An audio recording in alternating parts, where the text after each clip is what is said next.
আমি আবারও প্রেগনেন্ট। তুমি আর আপনার ছেলে মিলে সিদ্ধান্ত নিয়েছেন। এটা তো তোমার জন্য ঝুঁকি হইতে পারে বৌমা। ঝুঁকি থাকলেও কিছু করার নেই আম্মা। কেউ বাচ্চা চেয়ে পায় না, আর কেউ পেয়েও ধরে রাখতে চায় না। আমি শিপনের বউ আমার বাচ্চা হইব, ওনার শিপনের বউ বাচ্চারা রাখবো না। দেখো, এটা আমার ব্যক্তিগত বিষয়। তুমি শিপনকে একটু বুঝায় বলবা বাচ্চারা আমা করে দিয়ে দেয়, আমরা বাচ্চাটার মানুষ করবো। আমার মা কয়ে ডাকবো, তোমার বাবা কয়ে ডাকবো। তাহলে চলো মার কাছে যাই, মার এই বিষয়টা বুঝাই কই। তোরা যা বললি বিষয়টা তো ভালোই বলছিস। ও মা, আমি এখনো বাপ মা ডাক শুনতে পারি না, যে কত কষ্টের বলে বোঝানো যায়। তুমি একটু শিবন করে ভালো মতন বুঝায় করো। অবকল্যাণে যদি আমরা এই বয়সে বাপ মা ডাক শুনতে পারি। চলো আমরা ওদেরকে বুঝাই বলি কথাটা। মা, তুমি যে প্রস্তাব দিচ্ছ সবই ঠিক আছে, কিন্তু এটা তো আমি একা সিদ্ধান্ত নিতে পারি না। এটা আসলে একান্তই সোনিয়ার ব্যক্তিগত ব্যাপার। তুমি কি বলো? ঝামেলা করতে চাচ্ছি না, আমি যে সিদ্ধান্ত নিয়েছি সেটাই হবে। তাছাড়া আমি বাচ্চা রাখতে চাচ্ছি না। সোনিয়া বই না, বাচ্চারা না হয় আমাকে ভিক্ষাই দাও। এটা ভিক্ষা দেওয়ার জিনিস না।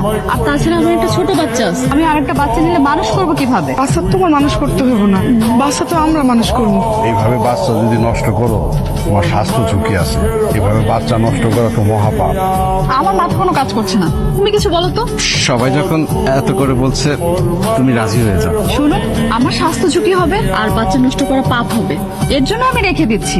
তাছাড়া বাচ্চা বড় করব ঠিক আছে, কিন্তু বাচ্চার যত খরচপাতি হবে সবকিছু আপনাদেরকে দিতে হবে। আমাকে কোনো আপত্তি নাই বই।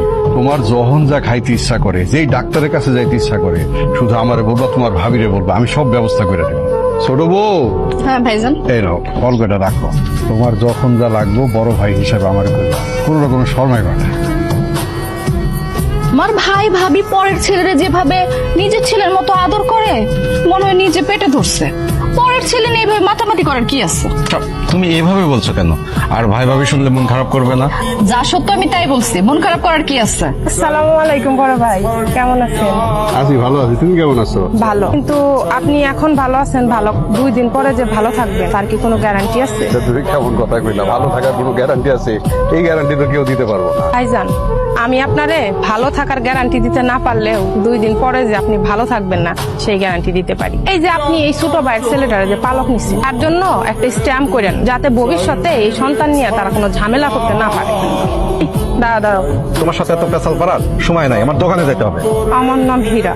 তুই আমার বিয়ে না করে অন্য মেয়ের বিয়ে করে সুখে সংসার করবি। এইবার তোর সংসার আমি এমন আগুন লাগামু, একবারে সরখর কইরা দিব। সে চেষ্টাই তো করতেছি, কিন্তু হচ্ছে না। তোমার নিজের সন্তান তোমার নিজের কাছে ফেরত নিয়ে এসো, তোর অন্যের কাছে কেন থাকবে? আমি কি তাহলে আমার ছেলেকে ফেরত নিয়ে আসবো? অবশ্যই নিবা। আমি একটা সিদ্ধান্ত নিচ্ছি, কি সিদ্ধান্ত? আমার রিজুকে আমি একেবারে নিয়ে আসবো। আমি কারো কাছে নিয়ে যেতে দিব না। সব তুমি কি বলো? ভাই ভাবিকে বাঁচানো যাবে না? লোকে মরলো সেটা আমার দেখার বিষয় না, আমার সন্তান আমার কাছেই থাকবে, এটাই আমার ফাইনাল কথা। ছোট বৌমা তার ছেলে রিজুকে ফেরত চায়, তারা রিজুকে তোদেরকে দিবে না।